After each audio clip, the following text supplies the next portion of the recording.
In the first lecture, I'm going to talk about many-body localization. In the last day, I tried to compress this lecture a little bit so that I have time in the next lecture to talk about, I thought almost about to give it up and not talk about random unitaries with measurements, but I think it's sufficiently important and related to the news from Google and quantum supremacy that I do want to talk about it. So the first lecture is going to be many-body localization, and the second will be random unitaries with measurements.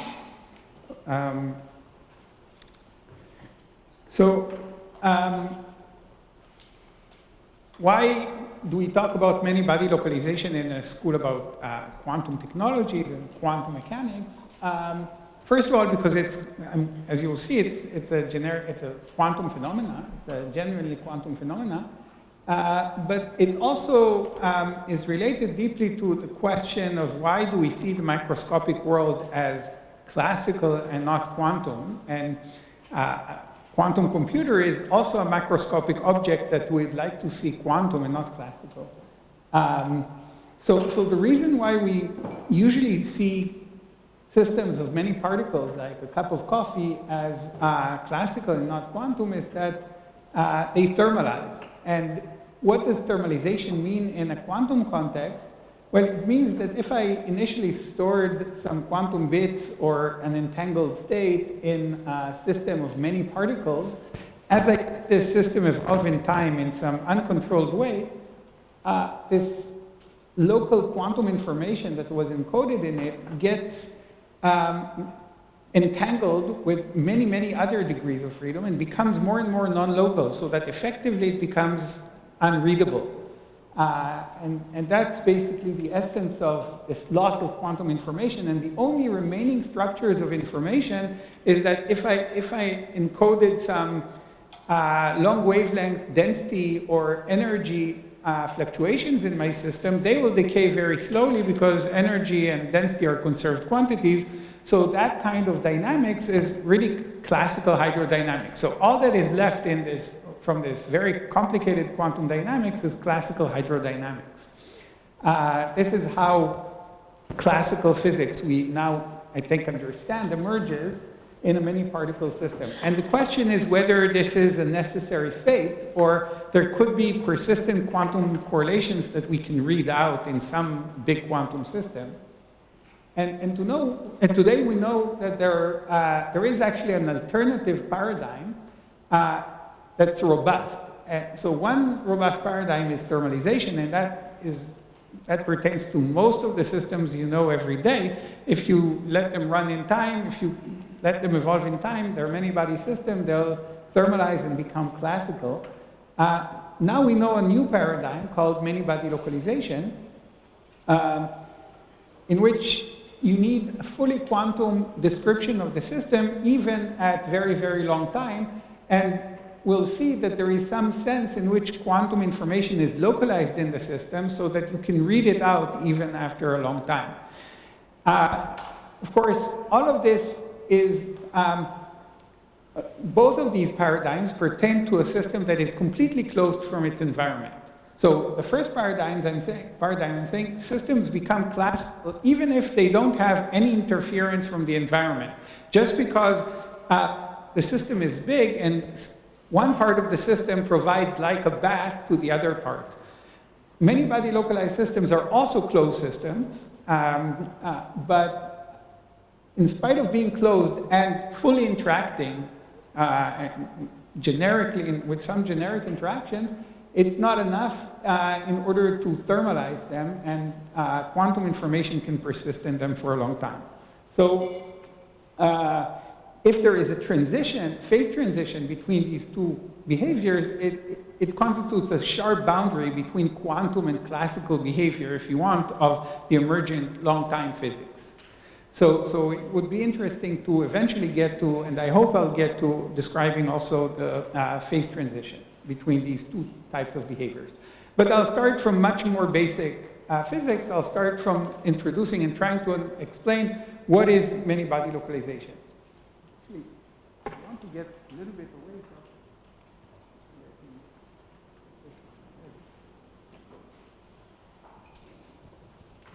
Okay. So the first thing I want to discuss is, since localization comes from Anderson localization, I want to first explain what is Anderson localization. So Anderson actually was interested in many-body localization even back in 1958, and in his paper he says that if you take a system of interacting spins, and he was interested in spin impurities in silicon, and even though they're interacting, because of the disorder and the fact that they're effectively behaving like a closed system, they're not thermalized. So he was actually interested in the absence of thermalization in a quantum system, but as a model, as a toy model, he took the model of a single particle in some lattice of some disordered lattice potential.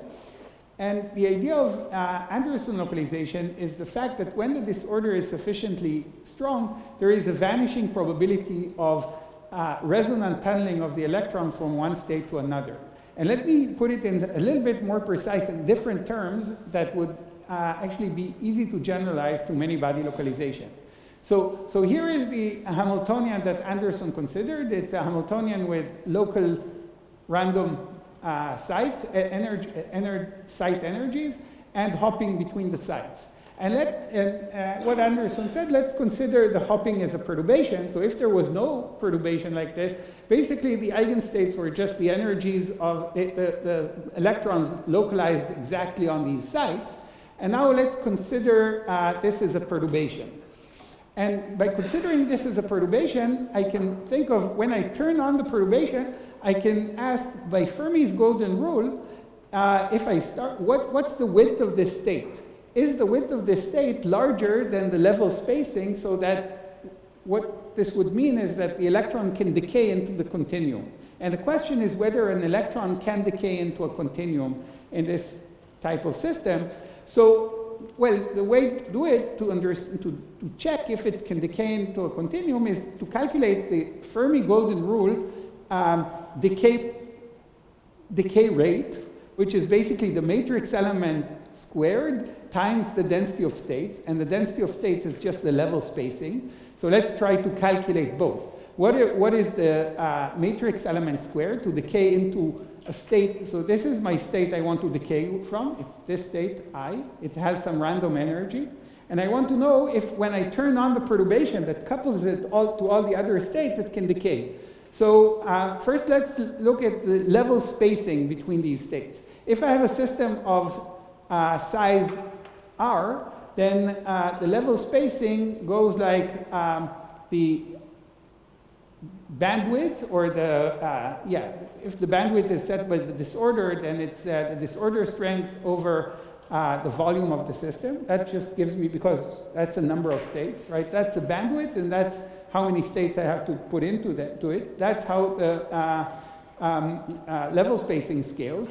Now, how does the matrix element scale? Well, you have to, if you want to go from some site I to some random other site with very similar energy, you have to, on average, you have to hop of order r sites in a system of size r. So that would be going to rth order perturbation theory. So it would be the perturbation to the power r.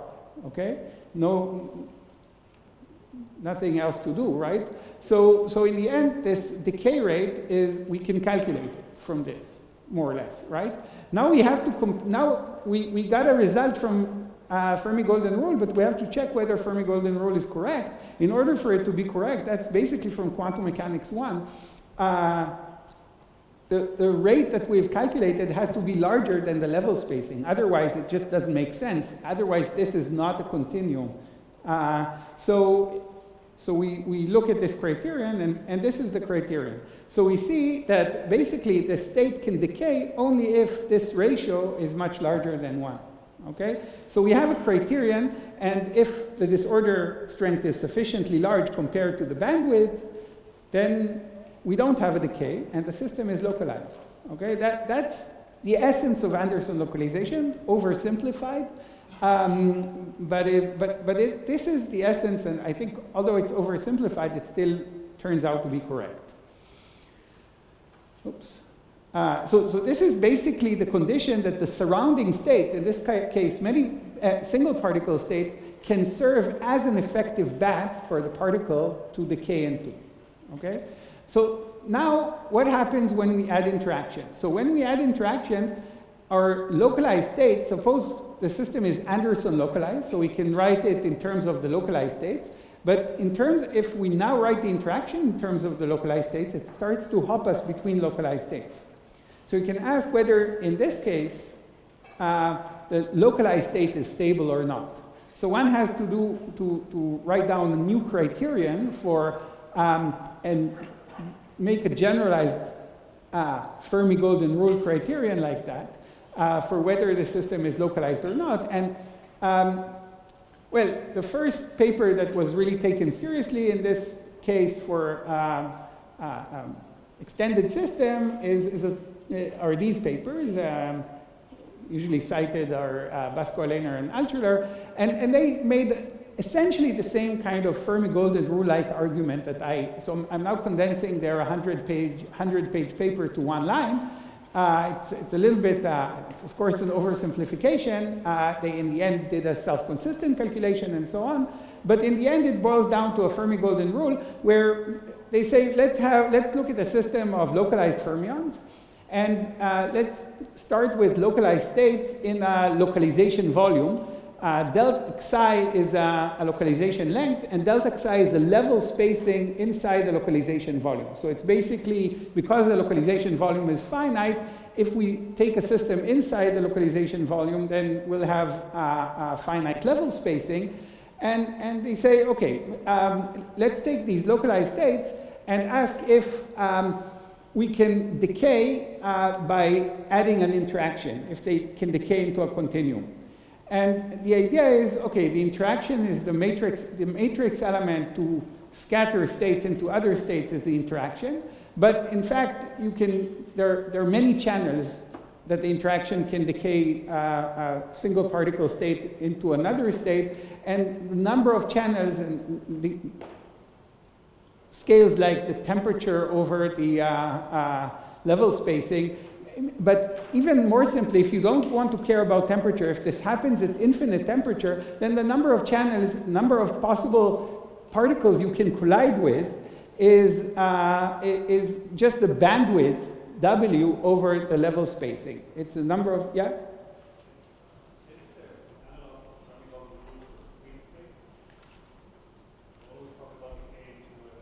Yeah, no, so decay doesn't make sense. Once you have discrete states, in the end you get oscillations, everything is coherent, there is no decay. So you need to, so in the end it's an asymptotic question whether it behaves like a continuum or not when you take R to be very, very large.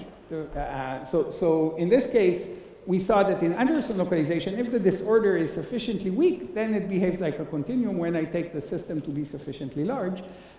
In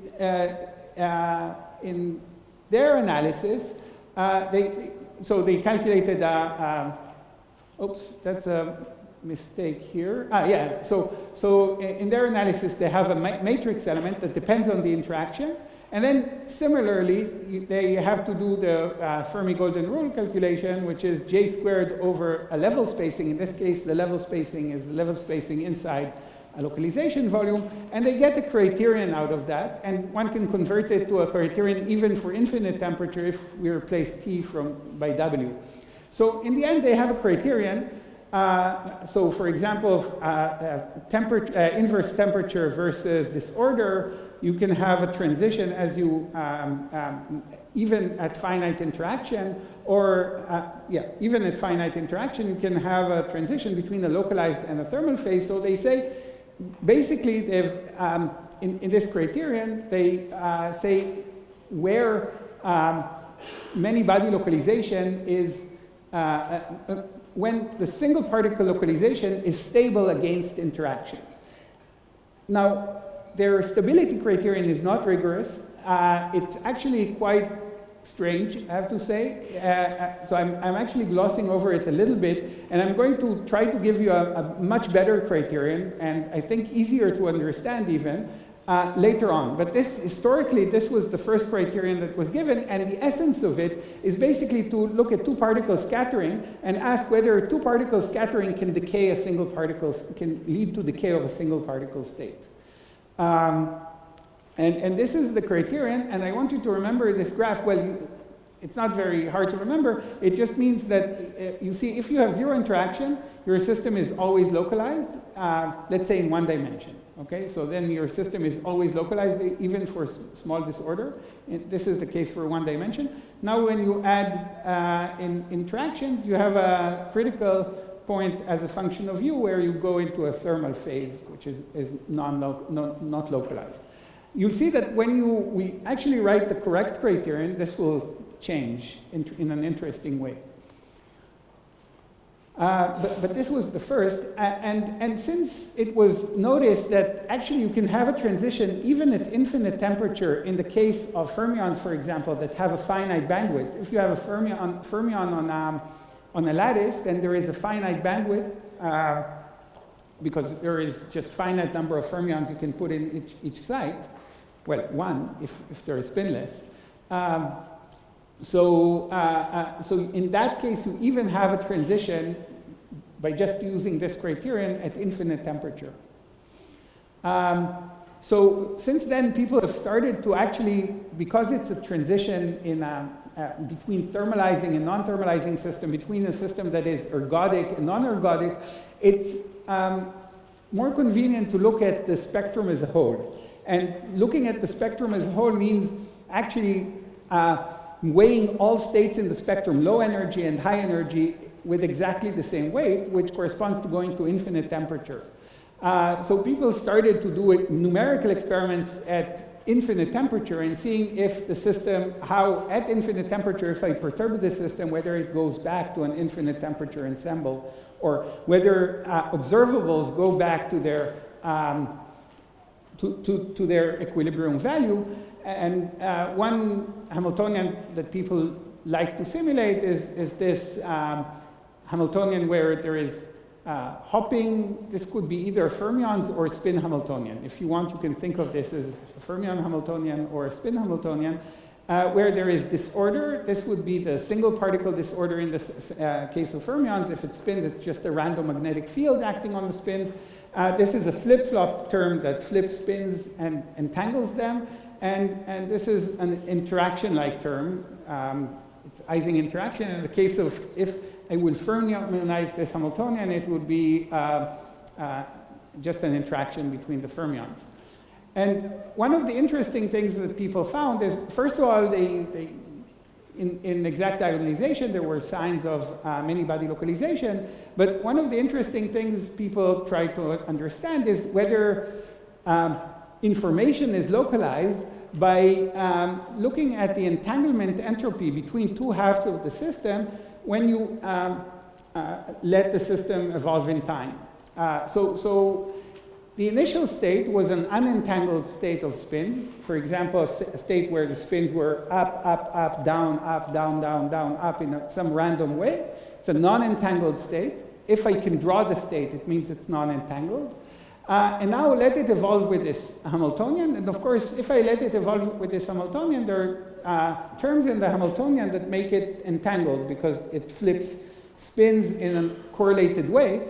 And one can think about it also in terms of quasi-particles. If you think of up spin as a particle and the down spin as a whole, when these particles and holes start to travel, then you don't know, in the state, there is always a situation where a particle goes to the left and the hole to the right, and vice versa. And these two situations are entangled. So as a function of time, you get more and more quasi-particle, quasi-hole pairs like that, and the system gets more and more entangled. And in terms of the spin, you create singlet correlations between them as you go along. And one expects this entanglement to grow. However, if the system is localized, the conventional wisdom is that these quasi-particles stop at some point, and the entanglement doesn't continue to grow. And if you take an Anderson localized system, which is Jz equals 0, is equivalent to free fermions, it's Anderson localized, and indeed you see that the entanglement stops growing after some time. But in the many-body localized phase, in the phase where you have weak interactions, they're supposed to still be stable to interactions, you find that, well, initially the entanglement entropy saturates, but then it continues to grow, but grows in, if you note, this is a logarithmic scale in time. So it grows linearly in log time.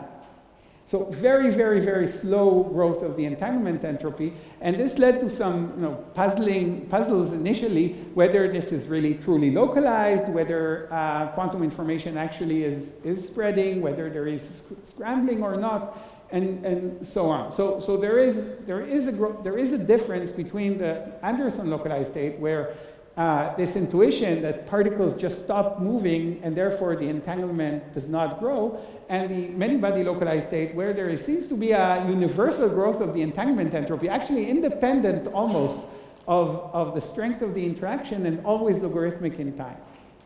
And the question is, where does this come from? Can we understand this type of dynamics? So already I think one of the puzzles that numerics raised, this is one of the puzzles that numerical work raised early on, and I think it got people excited in this state because it sort of indicated that this localized state is not just a dead state, but it has some kind of interesting dynamics that could have a universal description. At least it's calling for that. Okay, so now I want to discuss the what's the universal description of this state. So to understand the universal description, let's look at a simple model. The simple model is this spin Hamiltonian, and let's ignore this J-perp term for now. So this spin Hamiltonian has H sigma z on each side, where H is random, and it has sigma z. And now ignore this. Now you say this is a trivial Hamiltonian. You can easily diagonalize it because it's really diagonalized in the sigma z basis. And all of these sigma z's commute with the Hamiltonian, so I can basically specify all the, I can specify all the eigenstates and all the eigenvalues that way. So in that sense, this is localized. It has all these conserved quantities that will not decay. If I start the system with sigma z up, it will always stay up because sigma z commutes with the Hamiltonian on every side. So let's start with this and ask whether this localized state is stable against interactions. So what you would want to do is you'd want to do perturbation theory in the interactions, and if perturbation theory converges, it means that you remain with essentially the same state, which is also localized.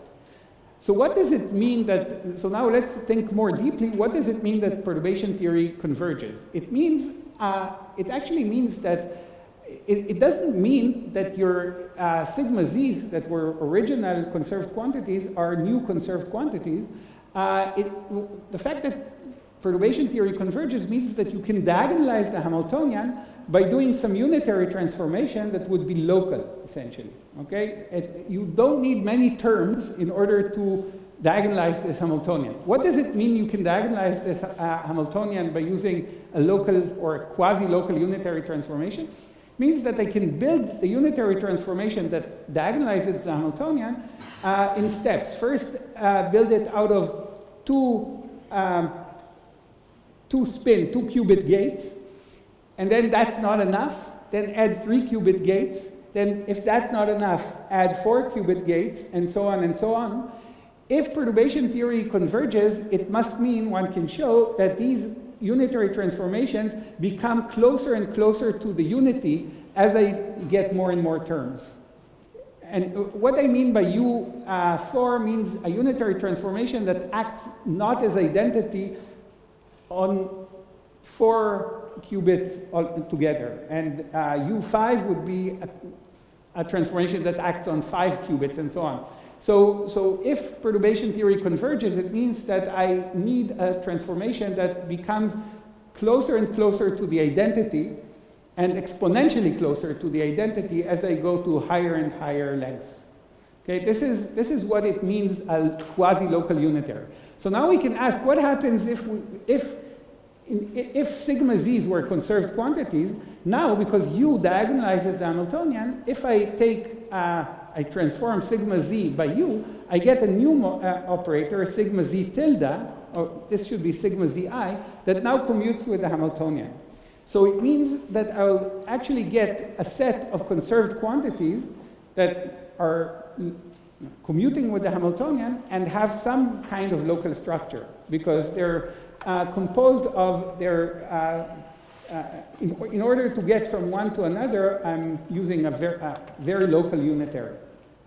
Okay, basically, if psi here is 2, I'll not have a unitary that is much more than 2 sites in order to convert, to transform sigma z to sigma zi. Is that clear?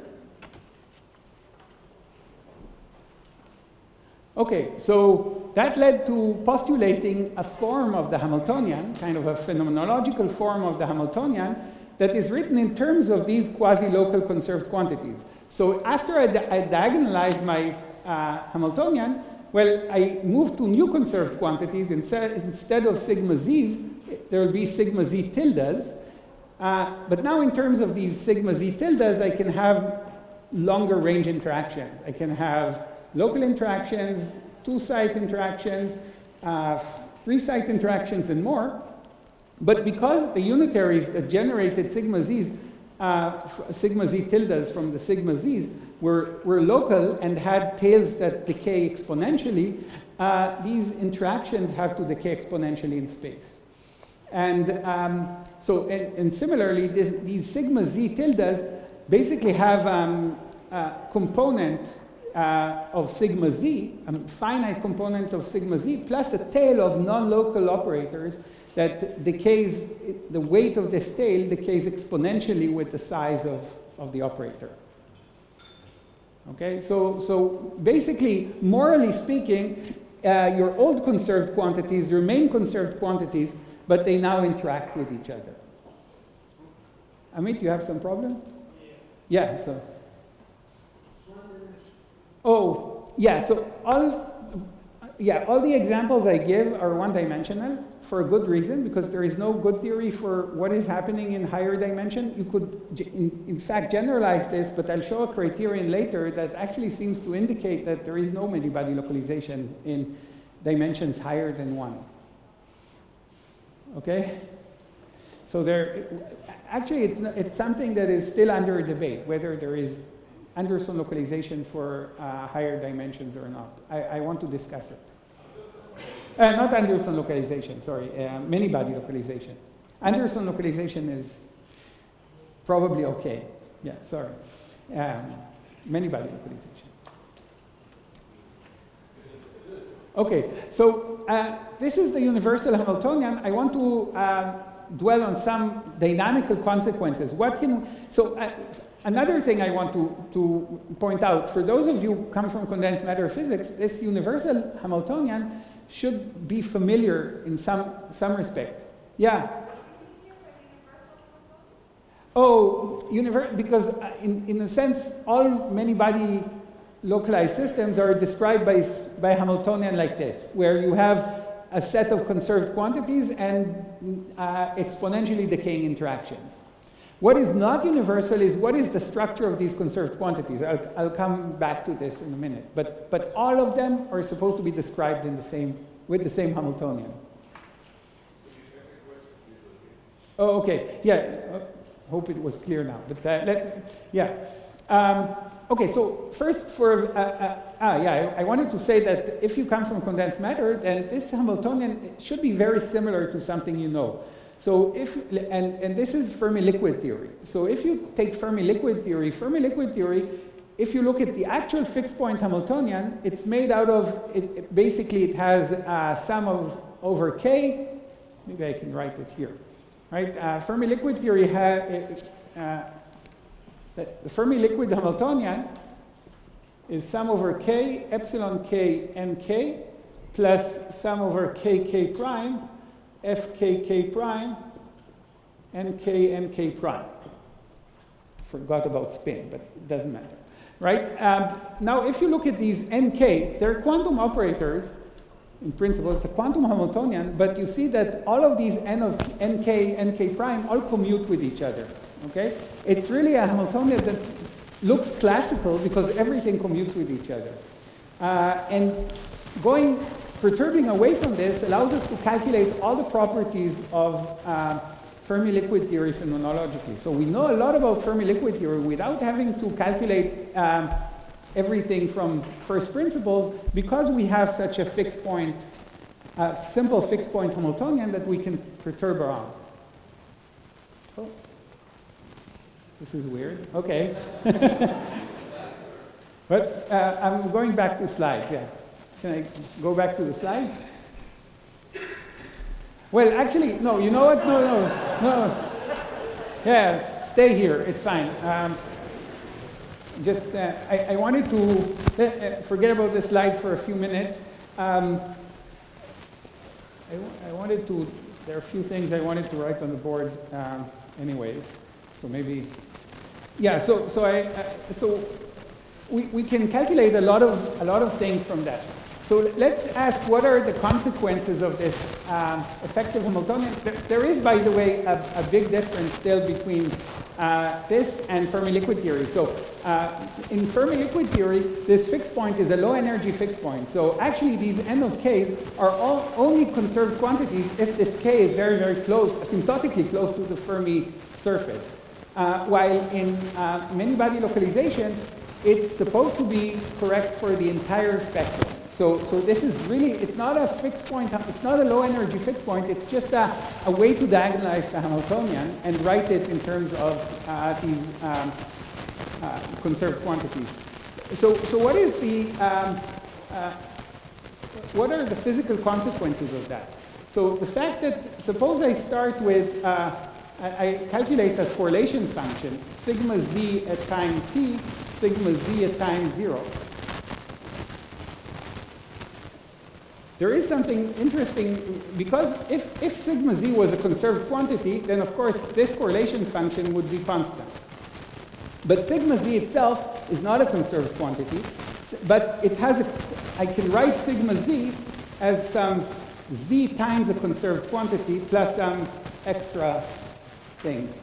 So in fact, it means that there is this component of sigma z, which is a conserved quantity, cannot decay.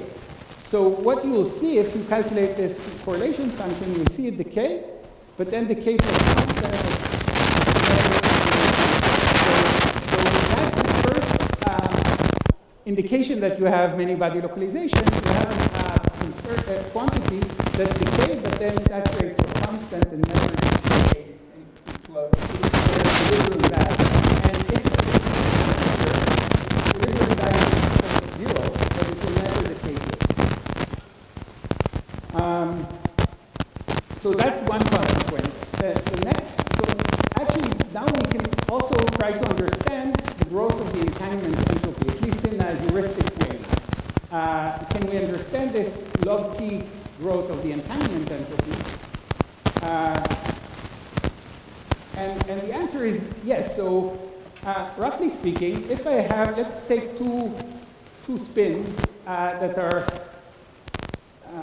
some distance r away from each other, and there are many spins between them, the interaction between these two spins, say at I and j, Vij, as I told you, goes like e to the minus r over xi. That's the interaction between them. So the time it takes them to get entangled with each other, right? They oscillate and get entangled. If I take just a two-spin system and I want to wait for them to get entangled due to an interaction S plus S minus, initially they're unentangled. How long it will take? It will take 1 over the interaction strength, right? So the time it will take for these two to get entangled with each other, say let's make it like this, the entanglement time will go like e to the rij over xi times some j naught, right? Minus 1, tau naught. So, but by the time that these two are entangled, all the other ones between them that are closer by have already had a chance to fully entangle with each other because they're closer and have larger interactions between them. So by this time, basically we can expect that all of these are entangled. So the entanglement entropy should be proportional to R.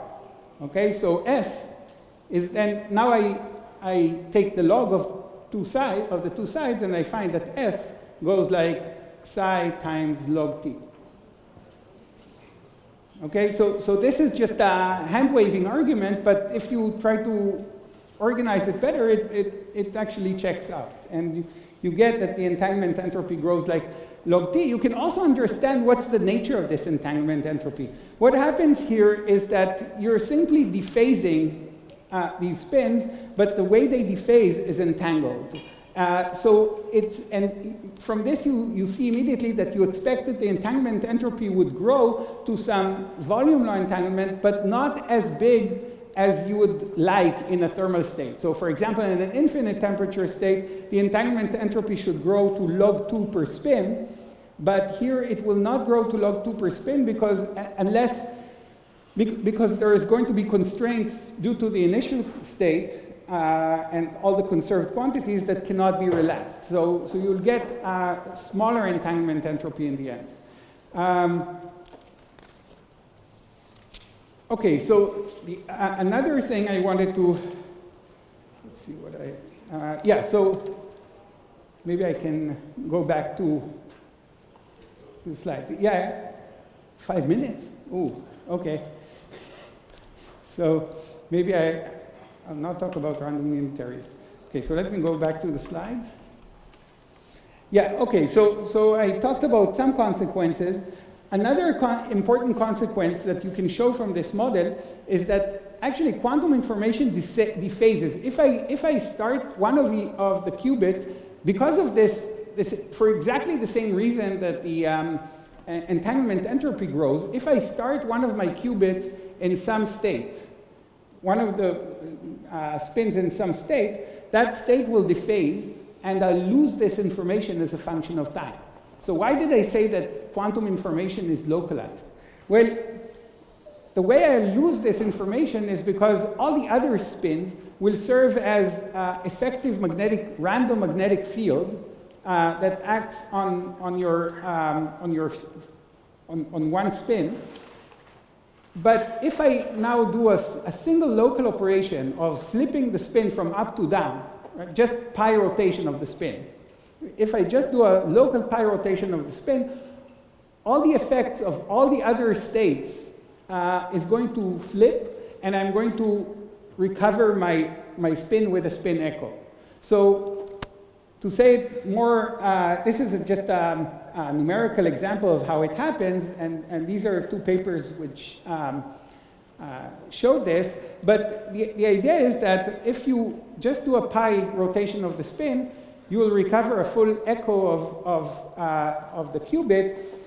This is pretty surprising because in an actual, in a system with an environment and many other particles, if you just flip a spin, you'll never get a full echo, and after you get the T2 star time for the spin to, for this echo to decay. In order to really get the full echo, you have to turn time backward. You have to turn the whole Hamiltonian from the Hamiltonian to minus the Hamiltonian. If you could do that, you could make a full echo. Here, all I had to do is do a local manipulation, and I get the full spin back. Well, in fact, I don't get the full spin. I get the full spin up to the fact that it's not exactly the conserved quantity, so there is some factor of z or z squared, but up to that factor, I get a full echo of the original spin. Another consequence that I think Shivaji will talk about in more detail is that, in fact, so I told you that, so let me, because that's probably the last thing I have time to talk about, let me do it on the board. Yeah.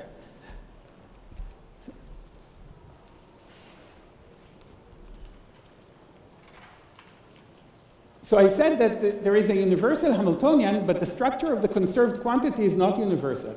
So let me exemplify it with a simple model. So let's imagine that our disordered Hamiltonian is an Ising model.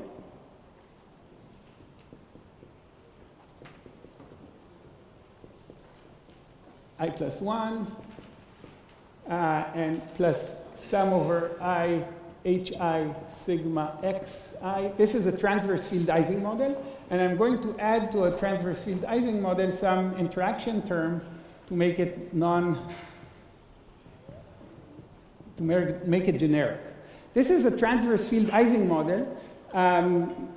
This is the transverse field. This is the sigma z term. You all know it from, probably you all learned about it. In low temperature, there is a phase transition between an ordered phase and a disordered phase as a function of the strength of this transverse field.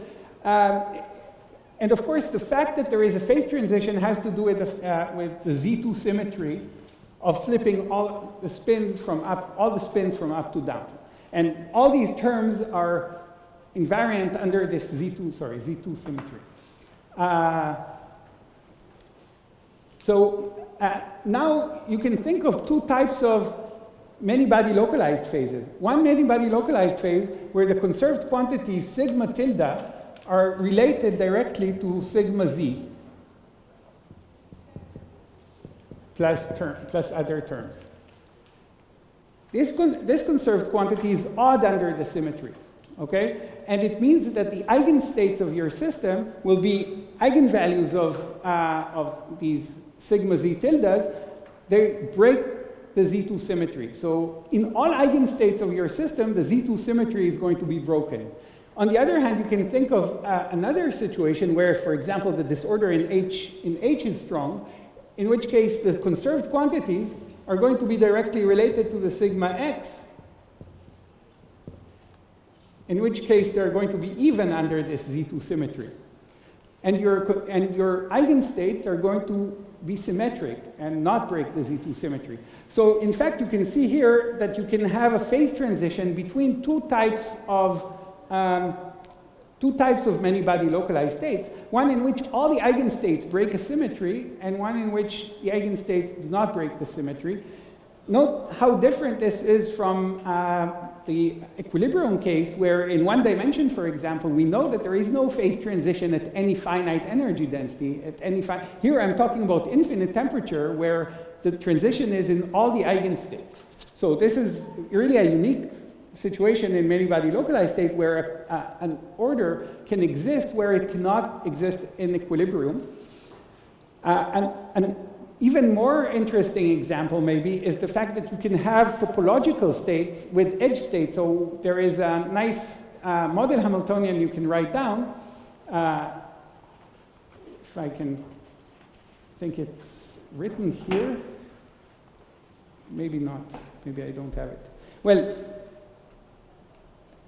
oh, no, I thought I wrote it, but I didn't write it. In fact, you can write a model Hamiltonian where at the edge you have a triplet of operators which all commute with the Hamiltonian and give you a spin-half algebra. So you get the edge states at all energy levels. You have a topological, the structure of the conserved quantities is such that it gives you edge states, topological edge states at all energy levels for all energies. Unlike usual topological states, which are protected by a gap and exist sharply only at zero temperature. Okay, so this brings me to the end of this chapter. Next time I was thinking of talking about the many-body localization transition or about random unit. So I have to decide whether to talk about the transition. Since I didn't mention it so much here, maybe I'll talk about random unitary networks with measurement, which is something that is closely related, I think, to this quantum supremacy experiment by Google. So thank you for this.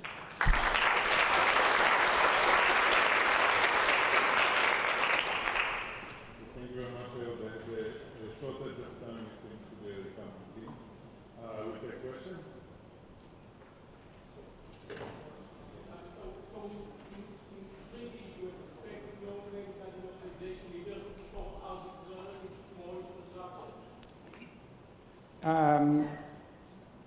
I don't know what is arbitrarily small, but it has to be order 1 in the sense that it not interaction that goes like some power of the system size. But if it doesn't scale with the system size, yes, the current understanding is that any interaction strength is going to destabilize many-body localization in 3 dimensions and 2 dimensions. Destabilize also Anderson. Well, Anderson, yeah, also Anderson localization, yes. So, right. Other questions? What's the connection to computation in the presence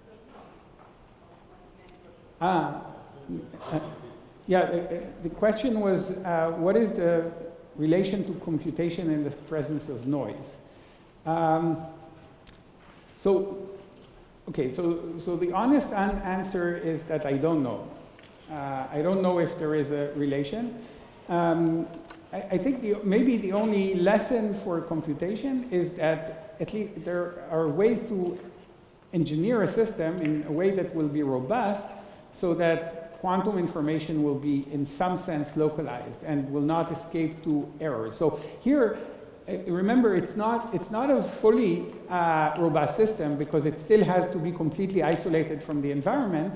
But if you think of all the rest of the system as an environment, then it becomes robust. So if you manage to make all the environment many-body localized, then you're safe. So here is an example. Suppose your environment, your main source of error, is some spins in diamond. Suppose you're trying to create a quantum computer out of nitrogen vacancy centers, and the main source of errors are the carbon-13 spins. I don't know, it's completely imaginary what I'm saying now, but let's say. So now if you had a way to impose large, by using some pulses, a large disorder potential on these carbon-13 spins so that there will be many-body localized, then you will completely they'll become completely innocuous in this case. So that's maybe one lesson for this. Yes, yeah. So that's right. Last one. Good. So Amit wanted to say something. Can you explain the numerical data of the echo? What was done? So what was done was basically, roughly speaking, is you have a spin. So you take a many-body localized system, and you take one spin as your test spin and encode a qubit in it, encode some quantum information in it. So you put it somewhere on the Bloch sphere, okay? And now I want to, now you roll your system forward in time and to some time t over 2. And then after that, and now you create a pi pulse and run your system to time for another t over 2 and ask for the overlap of the 2 spin wave functions. Okay, and that's it. Basically, the usual echo experiment in NMR. And you ask, so now you would expect, now if, as I take this t to be longer and longer, this echo will be weaker and weaker, right? And the result is that this echo initially gets weaker and weaker, but then saturates to some constant, independent of time. And you can show it also mathematically. This was just a numerical experiment to show that how it comes back. And so. Okay, I think we'll thank Ehud